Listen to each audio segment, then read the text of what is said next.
Hello, Gemini, and welcome to October 2020. This is a really healing month. It's also one of those months, and these happen throughout the year. I feel like there's a good 3 or 4 months out of every year that is about non-linear time and feeling time and experiencing time in different ways. And I think October has that feel to it. Part of that is because of Mars and Mercury retrograde. Part of that is because we are closing out a very long cycle with Saturn in Capricorn, almost 3 years, which has been pretty profound and has had pretty profound effects on a personal and a collective level for pretty much everybody. So there's kind of this intensity to October in a way, as we are working with this different experience of time, and as we're working on healing the inner warrior, the inner masculine, and as we are working on kind of coming to terms with whatever we have learned from Saturn in Capricorn and also Jupiter in Capricorn. Gemini, the message that came through for me when I was sitting with your energy and I was thinking about, how energy is moving through. Obviously, the first 3 weeks of this month are going to be in Libra season, fellow air sign. Really flows with your creative voice, with your creativity, with that exploratory, fun-loving space. And as we move into Scorpio season, we're starting to get into your ritual space, into your service space, kind of how you serve others, but also how you enact beauty and ritual in your day-to-day life. And that's where I want to go with this conversation today, because this month it's really important for you to take care of your rituals, of how you're thinking, how you're moving, what is nourishing you, and kind of coming back to basics. Kind of what I'm realizing in October is each sign really has a place they can go to get the best information.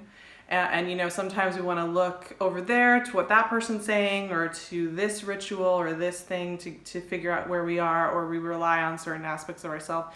And there is just sometimes like a crystallized set of tools you can use in the month. And I think for Gemini, it's going to be to come back to those little detail things, whatever that is, how you wake up in the morning, what you're eating for breakfast, how you're going to bed, even just if you do a meditation practice or a walking practice, whatever it is, that's really nourishing for you, that's very simple. It doesn't have to be a whole bunch of bells and whistles and tools and tricks. Any of those sources of nourishment and comfort and clarity, just go to those. And you don't have to be adding new ones in that everybody tells you is the best and will make you can choose the ones that you already innately just go to, right? Not the ones you have to discipline yourself into, but the ones that kind of pour out of you. Queen of Swords, love it for Gemini. The ones that pour out of you very naturally, very innately, in that fun-loving, creative, childlike joy way, right? Where you're not like, well, I read this book that says I need to meditate in this way, so I'm going to make myself do it to experiment with it. I mean, you can do that if you want. My point is to take those little things that you do and enjoy the ritual of them. And part of why I'm saying this is it's a very porous time in October. Porous, I mean 10 of Pentacles. All right. By porous, I mean that we're all exchanging a lot of energy. Things are very open, energetically, spiritually, in the unseen level of things, so there's a lot of contagious energy. And I think that's been true for 2020. I think October just really has that hallmark. So, you can pick up on a wave of anxiety or despair or kind of manic happiness, what have you, moving through really fast. And Gemini, you being mutable air, I feel like you can sometimes get caught up in all those currents, and maybe you're good at flowing with all of them. Queen of Wands, wow, we got some empowered energy. But this month is asking you to anchor in a little bit so that you don't have to ride every single one of these waves of energy and own every single one of them, right? This is a good time for what they call spiritual hygiene, right? So and 6 of Wands. Okay, gems. You have really empowered energy here. Let's just call it like it is, because this is some of the most positive energy I've seen for the month of October, as far as just determination, focus, clarity of purpose, getting answers, and just kind of knowing where you stand with things. So even though I was saying it's really porous and, you know, there's a lot of waves of energy, all of the cards here are talking about you standing kind of in your own empowerment, just within the quiet self-assurance of who you are. It's also interesting because I haven't even gone through the planetary aspects, but a couple things that are happening. Saturn will go direct on September 29th in Capricorn. Pluto goes direct on October 4th in Capricorn. And these energies have been working in the 8th house for Geminis, in your house of death and transformation. It has been some deep work the last 3 years, some very deep work, fundamental spiritual work, fundamental root work. And we're coming out of that slowly but surely. We'll take till December till we're there, but there's also this understanding that you are coming to a fruition of something. Along with that, you have these full moons, one in Aries on the 1st and one in Taurus on the October 31st, that are highlighting the 10th or the 11th and your 12th house, which are very spiritual. They elevate you to some bigger purpose, some bigger understanding of how things are moving through the world. And so when I look at these cards, what I'm kind of seeing is that, and maybe why the message came through, that it's important to come back to those basic rituals that really nourish you, feed you, aren't something that are involved with discipline or punishment or trying to force yourself to start a new routine, but are something that come innately from you. Is that there is this clarity coming through on what it is you're doing next, and this firmness, right? Whenever Queen of Swords comes out, I'm always really intrigued because, you know, she's kind of the tell it like it is, you know, truth bringer, you know, like when you know you need to be honest with yourself about some aspect of life, or when you need to set a healthy boundary, or when somebody else needs to set a healthy boundary, you have to have like that kind of conversation that requires true vulnerability and openness and some courage. You know, Queen of Swords shows up for that. You know, she is very deeply tied to integrity and to using our words with integrity, being impeccable with our word, right? Saying what we mean. You know, her shadow side is that she can be a little too harsh, a little too cut and dry, a little too to the point, a little too cutting.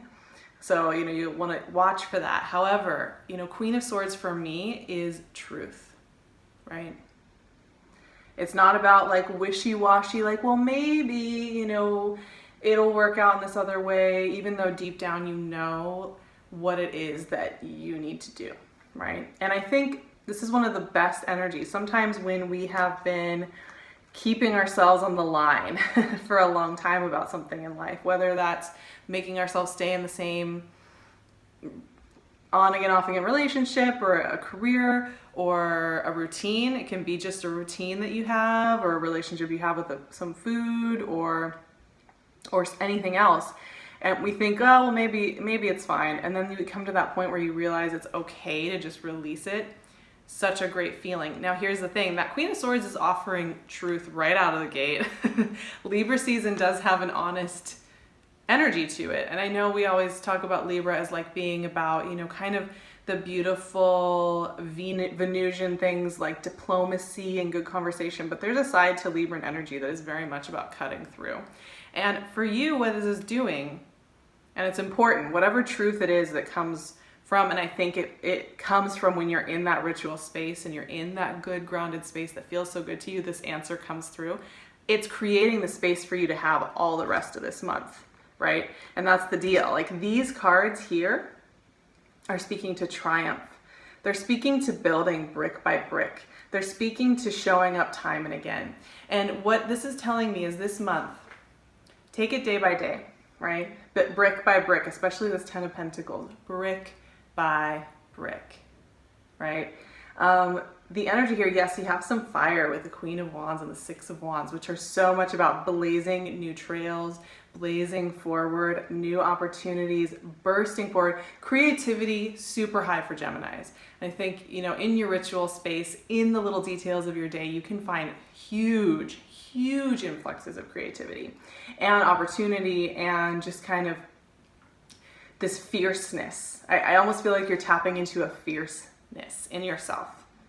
Like this fierce, wild determination, you know, to make the world a better place, to contribute something, to stand up for those who need support and help. There's just this kind of beautiful, powerful energy in the Geminis. Field of energy this month, which I'm loving to see.